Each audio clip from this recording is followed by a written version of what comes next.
These are the top 10 most common reasons why your car might stall. Some seem comical, some seem obvious, but either way, these are the facts. Number one, empty fuel tank. That seems obvious, right? If your low fuel warning light is on, it's been on for a while, that's probably the most likely cause why your car stops. Fuel mixture isn't adequate. If your car is stalling when it's cold or stalling intermittently, your fuel mixture might not be adequate. This usually happens when the mixture of fuel and air isn't rich enough.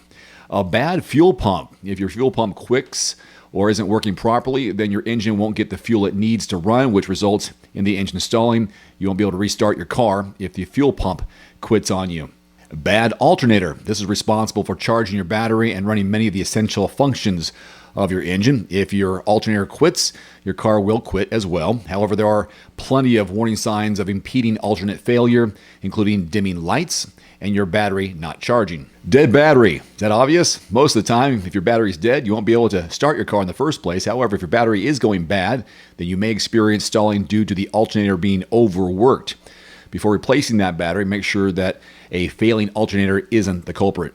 Clutch release problems. This only happens on manual transmissions, and it happens when you take your foot off the clutch while in gear without giving it any gas. It also may happen if you try to shift into too high of a gear without the RPMs there to support it. Maybe this is for beginner drivers. If that happens, just shift into the neutral, put the clutch in, and start the engine again. Low fuel pressure. If your car only stalls on inclines, then low fuel pressure is likely the reason why. This can be the result of clogged injectors.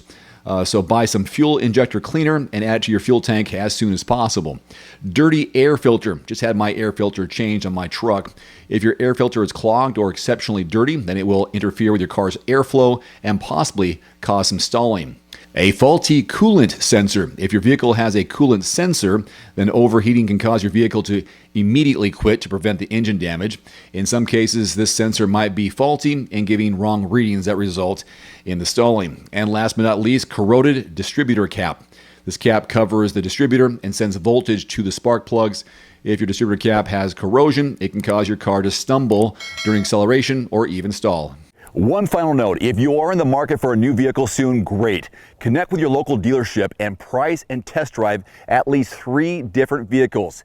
A vehicle's strengths and weaknesses can only be discovered when you are behind the wheel. My reviews can be good, but you need to test drive these yourself. Visit quotes.everymandriver.com, select the make, model, and your zip code, and you'll get invoice pricing in your area on those vehicles. Shop smarter with price quotes at quotes.everymandriver.com. Thanks for watching. Please click subscribe and give us a thumbs up. See you next time.